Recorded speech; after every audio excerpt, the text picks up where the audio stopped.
we've got some very good professionals coming from Africa, actually being poached from Africa to work To come and into work here. yes. Alright guys, welcome back to the channel. So if you're new to the channel, consider liking this video and don't forget to subscribe to the channel. So on today's video, I'll be interviewing Mr. Taffy. Taffy is a data scientist based in the UK. He has been in this field for a couple of years now. So today he will be sharing some insight in data science and possibly how African countries can use the field of data analytics to grow in the different sectors of the economy. So let's get into the video. Yeah, how are you today? I'm good, my brother. Yourself? Are you all right? Yeah, I'm fine. That's good. That's good. All right, Taffy, welcome to the channel. So I have some few questions to ask you as a data scientist right here in the UK. And I believe that you'll be able to give more insights into this and possibly how maybe African countries can emulate these principles of data science and data analytics to grow the economy of Africa. Yeah. So first of all, I would like to know, how did you get into data science and like what was the motivating factor? Right. The motivating factor for me to get into data science was the link between the importance of data and decision making. Okay. And also, I'm good with numbers and computers. So if you want to make sense of information around you or the world around you, and you've got data, you need to have the right tools and skills for you to be able to derive knowledge from the data that you do have. And data science gives you that platform, and it gives you the training and the tools to be able to use data and make use of be it big data or small data to make decisions and be able to actually understand what you're looking at from a layman's point of view. And also, data science is the future. Yeah. We know that the world is already digitalized. There's a lot of data that's being collected in terms of our gadgets, online media, online purchases, and everything is internet based. In the first world, for instance, where we are, most things are done online now, online education, online communication. So all that is data, and making use of that data it requires you to have the skills which you actually can only get if you are interested in data and if you're a data scientist. So like gold or an oil were discoveries of the other centuries. In the 21st century, data is the gold or the oil of today. So yeah, that's what actually it drove me to pursue data science. And also it is a lucrative career. It is a versatile. Every industry needs a data scientist. If there is a decision to be made and there's data that's being collected, you need a data scientist to be able to make sense of that data. So all right, you know, one thing I learned when I came into the UK. Yes. What I discovered is the use of data, how the country plays with data. Everything is data analytics. They have information of everybody. Apart from that, we can see what is happening with the COVID, how they are using data to detect patterns and tell the country what is happening, or how they're using data to solve a lot of problems with the pandemic. So that's one thing I learned, even in transportation, in business, in healthcare. Yeah. So everywhere is just more of data. Do you think the growth of this country is tied to the data they are collecting, and how is this possible? It's called management by numbers. So they've got people looking at the numbers and actually making decisions to say, what does the numbers mean? What does the data they're looking at actually is telling them? It is the efficient use of data and also the strategic deployment of resources. So if the data is telling you that you've got a problem in A, B, C, D, that doesn't solve the problem. Somebody's got to deploy resources and put corrective measures and actions actually, and see them out to make sure that that problem is solved, and then that data becomes useful, you see. Because the difference with most countries is that where there's a crisis, UK goes back to the data. How much do we have? It's called impact assessment. You analyze how big is the problem and how big could the problem be, right? So you're looking at potential threats, you're looking at the future, you're looking at, so data can be used as prescriptive, descriptive, or predictive, yeah? So Okay. if you're saying the government uses the data to understand the situation, that's descriptive analysis. You're using the data to describe a situation. How bad is it? What's the average? You get me? So that becomes the descriptive use of data. And then the predictive use of data is to say, if this doesn't happen, then what can happen? So you're looking at the trends to say, okay, this is growing, this is reducing, and you're looking at combinations and interactions of factors to say, this is tied to that, this is tied to that, or this seems to be tied to this. So if you can map out that picture, then you can have the prescriptive analysis where you're saying, because of this, we are going to put this into action. Yeah. Okay. Why? Because you're following the trends. You do root cause analysis. You go to the root cause of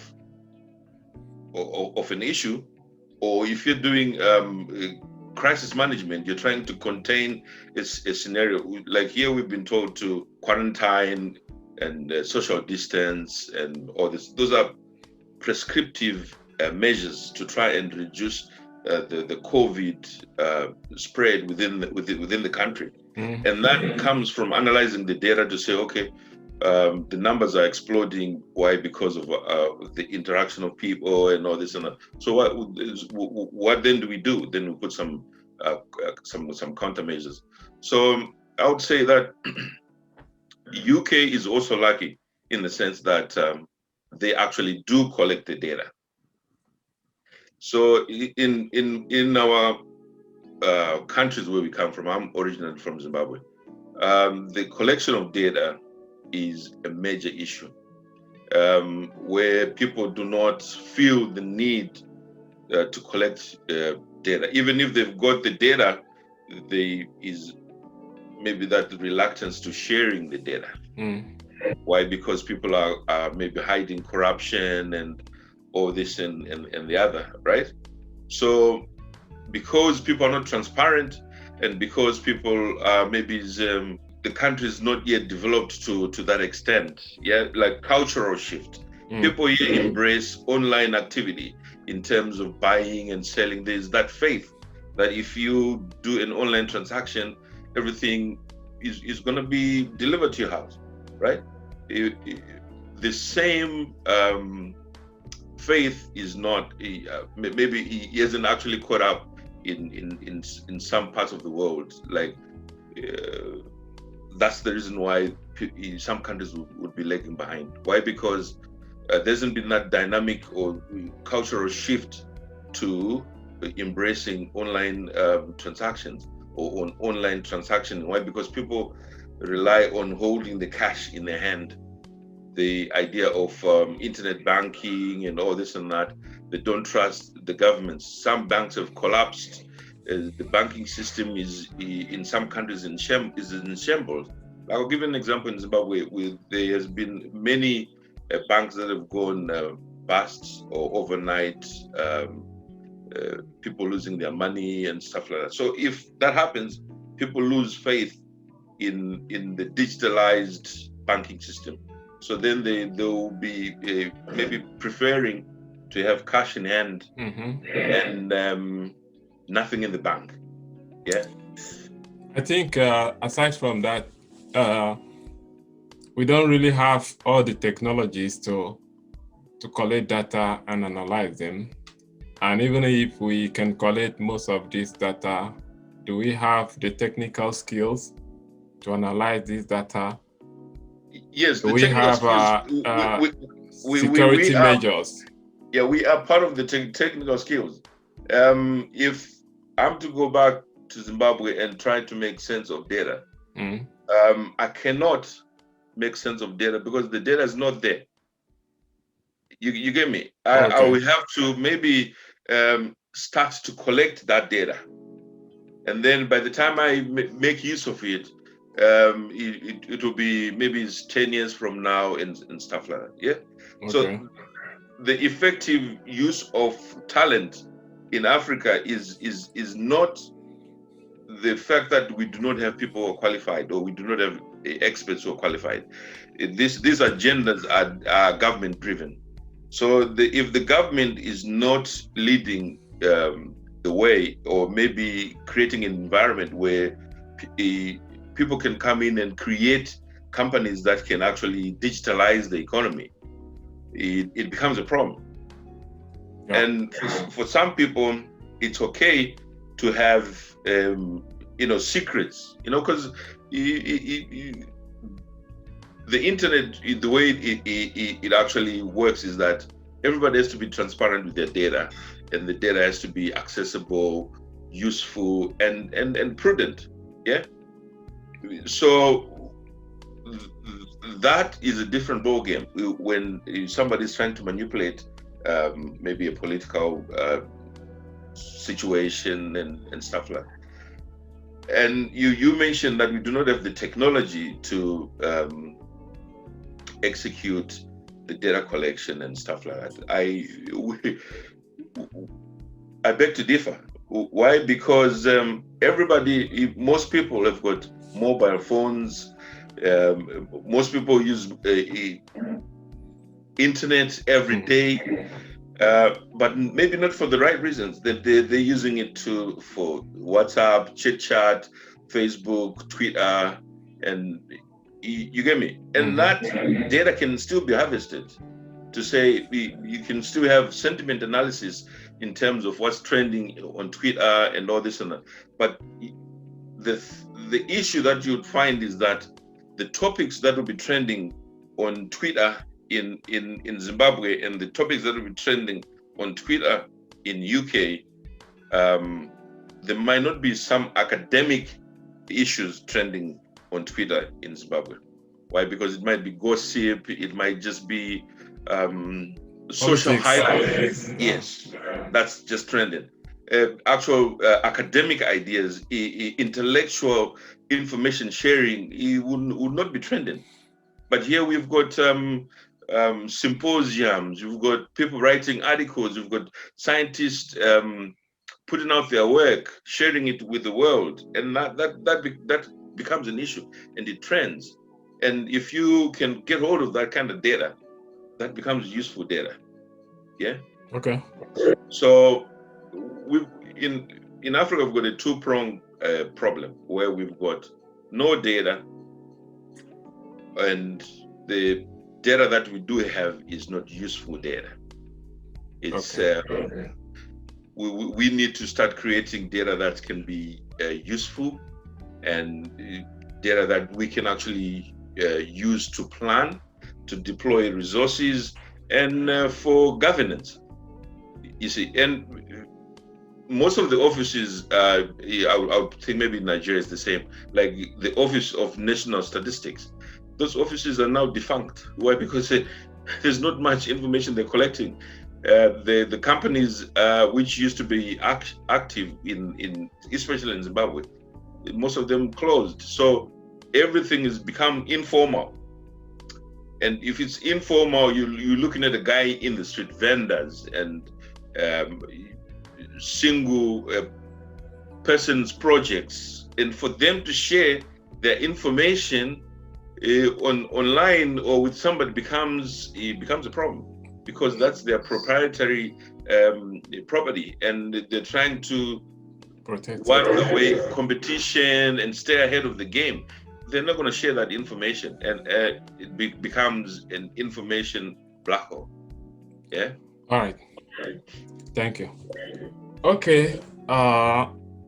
Looking at the future now, you know, scientists have predicted that in the nearest future, say 2050, there will be up to 50,000 to 500,000 zettabyte of data. That is a whole lot of data. Yes. You understand? And if you look at so many African countries, we don't have universities that are running degrees in data science. Do you think Africa will be left behind in the field of data science, as we don't have a lot of data centers and universities running this degree? Yes. The good thing about data science is that you do not only need a degree to be involved with data science or artificial intelligence, big data, or the Internet of Things. A lot of the universities would actually do teach computers and analytics and stuff like that. Mm-hmm. They will catch up with the rest of the world, but there will be that lag, the time lag. I'm hoping that it's not. I'm hoping in the next 5 years we'll be having intellectuals coming out of Africa who can actually do some amazing things in terms of data analysis, programming, SQL, programming, Python, and R. Right. So the issue, I would say, is that it's the issue of planning. Right. So what the UK government does is that they will say in the next 10 years we're going to be short of doctors, and they open up the borders to start recruiting people coming in who are talented. Yeah, professionals. Yes. So African countries need to do the same.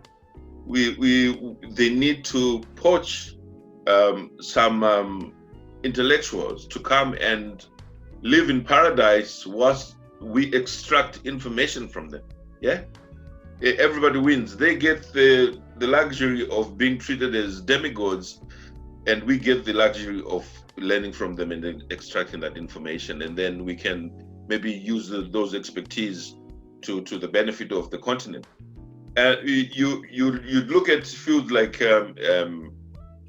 healthcare, which is like medicine and nursing and stuff like that, pharmacy. We've got some very good professionals coming from Africa, mm-hmm. actually being poached from Africa to work. To come and work here. Yes, and the same issue. I'm hoping that it's gonna happen, but we don't want brain drain. That is continuous brain drain. We need to reverse the cycle to say, right, okay, if we're gonna have 5 years from now, we want to set up an institution that does data analysis. Okay, how do we build from the bottom up? Yeah, we need to encourage people who are maybe in high school now to take up computer science, to learn programming, to learn statistics, and build from there. And then by the time they are out of high school, we've got a program that they can go into naturally and perform. So, like most things, Africa is always playing catch up. Why? Because we don't look at the numbers. We don't look at the trends. We do not use data to do predictive analysis to say things. This is the direction where things are going, and so we play catch up. It's called crisis management, or firefighting. Why? Because you're fighting blind, and you've got no data, but you end up actually using more resources to try and catch up than if you had planned for it and put some countermeasures in place. So I'm hoping that that gap will be closed, and especially if there are many professionals like myself who may be repatriating back home and be part of that new agenda or the new discussion to say, okay, right, do you know what, there is a new profession or a new-ish profession called data science, and this is what we do. These are the benefits. You start up with some companies. You start up with being maybe as a consultant to the government, and work with the numbers and demonstrate that if you look at the numbers, if you plan and things will actually work. If you've got the formula, all you just need to do is to do the work. You get me? Yeah. So if you're looking at the data, at least you've got the blueprint. All you just need to do is to make sure that if we put resources to building the roads should be built. Because the problem that we do have is the erosion of resources through corruption, where the people look at the numbers, we've got 2 million there, 2 million there. By the time it gets to actually do the project, you're looking at maybe it's 10% of that money actually going to actually doing the project. Yeah. So there will not be any development. You get me? Mm-hmm. So, and I would say the numbers, people have been looking at the numbers before. Why? Because we've got accountants in Africa. They've been doing most of the budgets, budgeting and looking at the money. Yeah. So the only problem with accounting was that it is historic. It looks only at the history. This is what we did last year, yeah. And then somebody just uses, some fancy statistics to say, okay, so next year it might be 5% and all this and that. Without the real data or the real informed, clean data to actually justify maybe a 10% increase or 5% decrease in whatever the decisions they'll be making. You see, you see what I'm saying? So you'd find that most of the times you'd say the government does the budgets. By the end of the year, they've run out of money. Why? Because the budgets were wrong. You get me? Because they're based on the wrong numbers, the best of the wrong data. Yes. So I would say Africa is talented. Africa has got resources, both mineral and human. Especially the human resource of Africa is so versatile, and if we put a plan in place, like we're having this discussion now, and I'm hoping that this discussion can actually grow and people can join in, government can actually come in and be purposeful in making sure that everything we do becomes data driven. If it doesn't make sense in terms of the data, why do it? Because there's a lot of popularism that happens, a lot of sloganeering, a lot of party politics, which don't make sense, which actually do not justify the resources that are thrown there. You get me? But if we had people looking at the data, they have eye on the ball to say, no, we cannot be doing this because the data is saying A, B, C, D. Yes. We're doing this. Those kind of decisions would not be made. And even the party politics would be maybe directed somewhere else. You get me? So the problem that we do have is that Africa does not have data to actually work with. And if they do have the data, it's not useful data. Okay. Yes, and so there has to be a commitment to making sure that they set up engines that collect data that can be useful. You know, we've got Facebook. Facebook is one engine that is excellent in collecting data for customer preferences and customer behavior. And, I think it's even the Facebook scientists that coined the word data science. Yes. Because of the volume of data that they have been collecting. Yes. So, Facebook didn't just happen. It actually, there was government planning, there was government support, and of course, legislation is catching up because of data protection laws, which are still behind and stuff like that. But now, in terms of commerce, it's the best time to do commerce. Why? Because you do not have to stand on the street handing out flyers for you to see market opinion. No, you can just create a survey online. Boom, send it on to Facebook, send it on to Instagram, a Twitter, and you harvest that data within seconds whilst you're sitting at your own desk. You get me? But there's some things which actually need more than Facebook. There is government programs. Like if you're looking at people who are going to hospital, what are the diseases that they've been treated of? Are they well? Are they not well? After how many days? And all that kind of data becomes government data. And if that data is not being collected, if no one is looking at it, it's useless.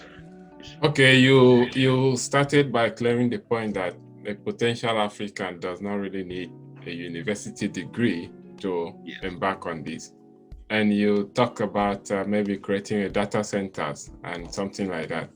I know there are some few data centers in many African countries, but I think we need more, because the ones that we have are not enough for many of the youth to get into it. And you also mentioned that most of the government parastatals that are into data, they are not really functional now. So what can a potential youth do to avail him or herself in this area if most of these centers are not readily available? Yeah, so now the issue with that now becomes only one information highway, which is the internet. That's where that's the only place where they can get their information. So we're looking at there's a skill called data scrapping. In some countries it's illegal, in certain countries it's not, right? So the data scrapping is you can harvest data of any website. Yeah.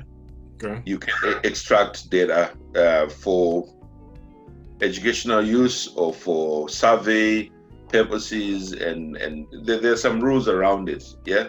But what I can say is that if a person is equipped with the right skills and there is no data, if you're a true data scientist and there's missing data, so there are ways to go around it. If there's missing data, it's either you collect the data or you harvest. The collection might be actually going out there and collecting empirical data, or you can harvest the data through data scrapping and connecting yourself to platforms like Twitter and Facebook, and you can learn your skill from there.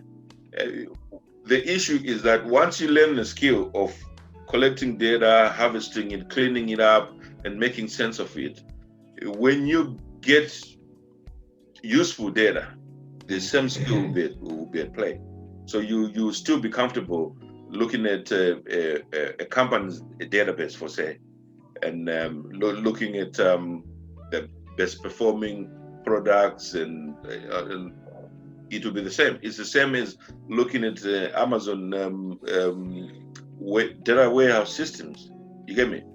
So for youths who are trying to venture into data science and there is no data, I would say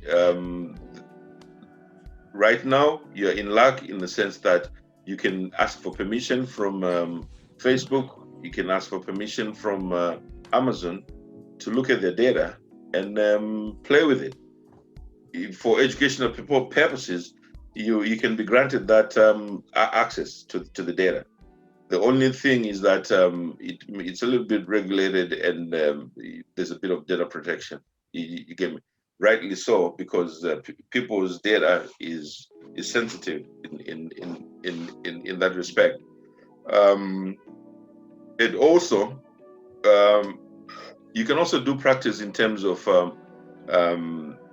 some modules. They come with files which you can play with to browse, to brush up your skills. And it's the same. It's the same thing with dealing with the real data. Yeah. But in this case, it will be just data that comes with a module. So if you go into R, there's some basic packages and some basic files which comes with that program. You get me? Which you can connect to, and you can learn your skills, highlight the data patterns, but it's not the same as dealing with live data. But it's the same skill that you're using to analyze and to actually look at the data trends. And the other issue is find somebody who is into data science and have a mentor. Ask them what's happening, what is the best tool to use, where can I get the information. Join GitHub, go online. GitHub, there is a lot of people out there, a lot of projects from GitHub, and a lot of international projects which actually and competitions which you can take part in and be able to brush up your skills and also get recognized in whatever you're doing. You can showcase your skills, you can publish your models, and it's amazing. So get a mentor, get some online presence, create some accounts, do some things, go onto YouTube, learn some stuff, and create a channel. Sure, if you're an interested data scientist, you are going to look for this information. You're going to see who are the players in the game, and what is the skill that you need to learn, and how can you learn it, and which are the best resources to actually go after, and keep at it.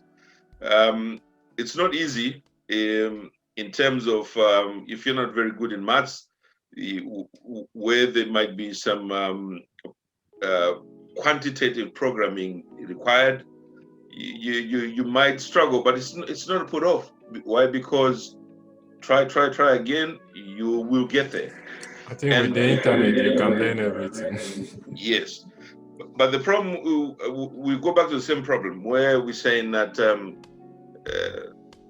here we take for granted that the internet is there, right? If that's what a typical African will say, that they don't have internet to do so many things. So if you are in a certain village somewhere and you haven't got 4G, or now we're going to 5G, just opening a file, opening a video file could take you a very long time. You get me? So that becomes a different matter. But what we're saying is get the resources that you can and apply yourself diligently, and everything else will come. Everything will come slowly. You have to sharpen yourself. It's like sharpening a knife. Yeah. You have to brush it a few times before you can start cutting. But once you do, you'll be in the right path. And the other thing also is get a mentor, get an online presence, and brush up on your skills, and do it. Just do it. A lot of procrastinating, it actually kills the dream, because you don't know what you're afraid of. You don't know. Just go ahead and do it. And yes, make some mistakes, get corrected, but do something. Just go out and do it. And practice makes perfect. Nobody was born with a PhD. Nobody was born with programming proficiency and stuff like that. They applied themselves. They labored. So do it. And some people would actually ask, which one is the best language to learn? Is it Python? Is it R? Is it? Just choose one language. And perfect choose one, and be good at it. Once you're good at it, you'd find that if you are to transfer it to a different programming language, it's just the syntax that's different, but the logic is the same. You get me? Yeah.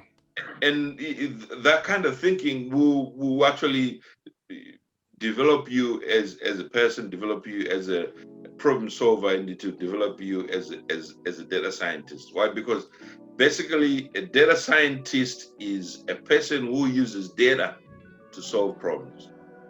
That's what you are doing. You're using data to try and solve problems, to derive knowledge from data. That's what you're doing, to create a picture, tell a story out of data. That's what you're doing.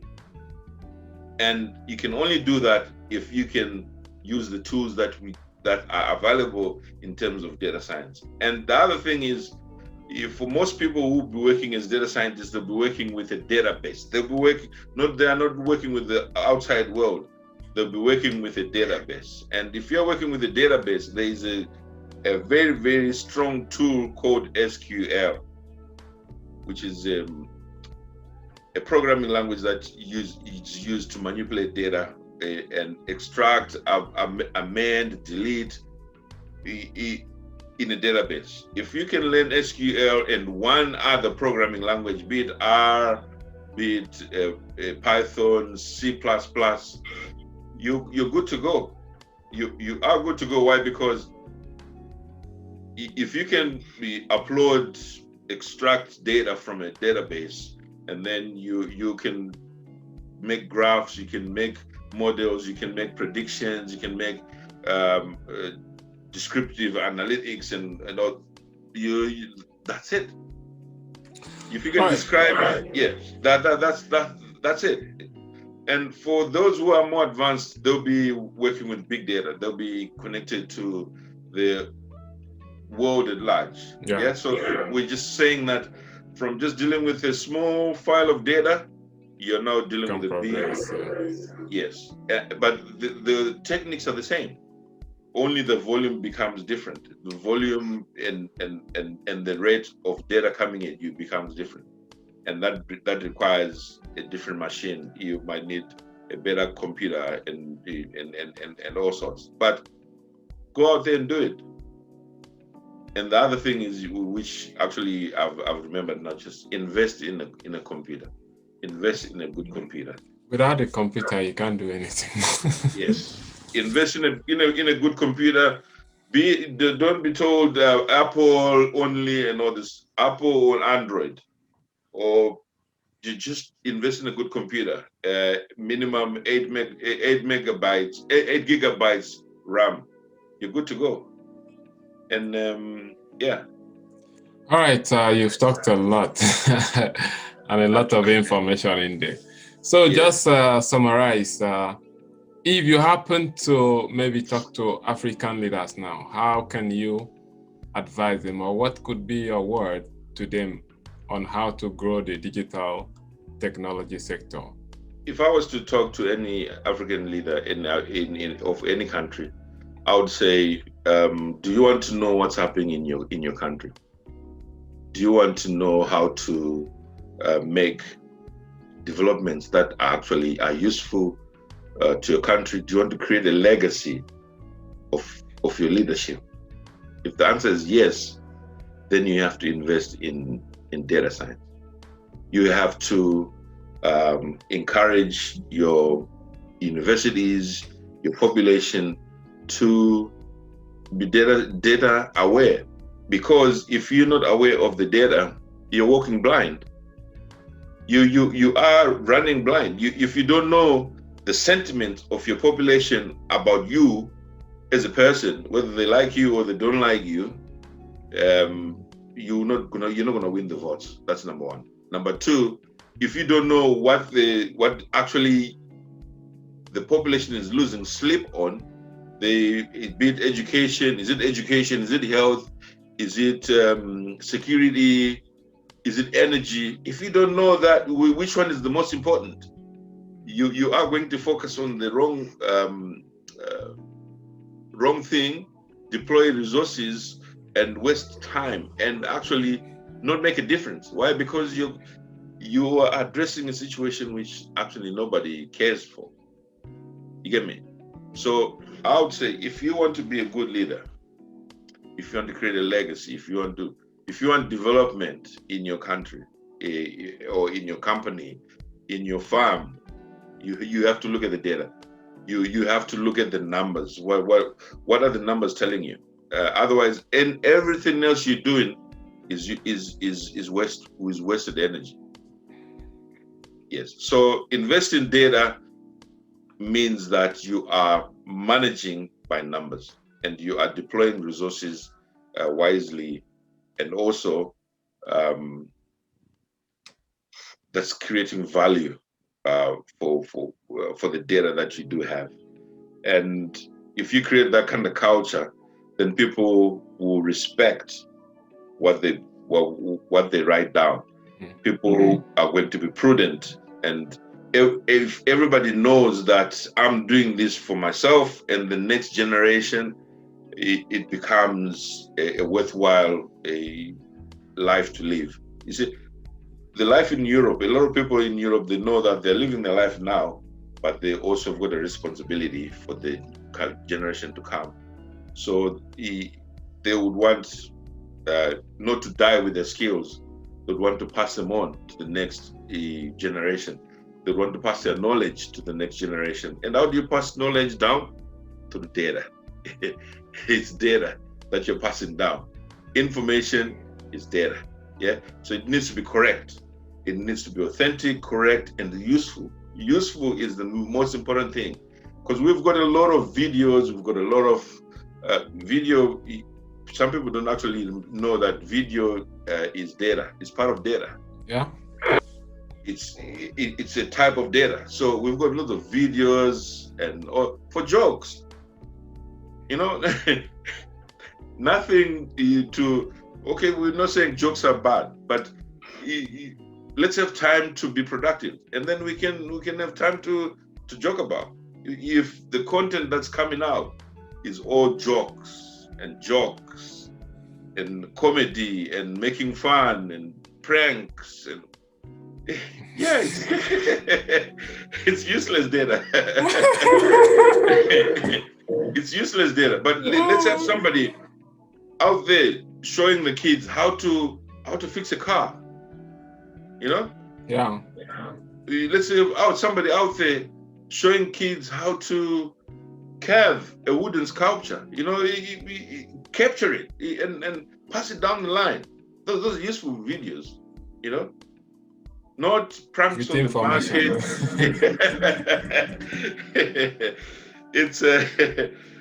It's tempting. I know it gives you lots of views. You know, but it's not useful. It doesn't create value.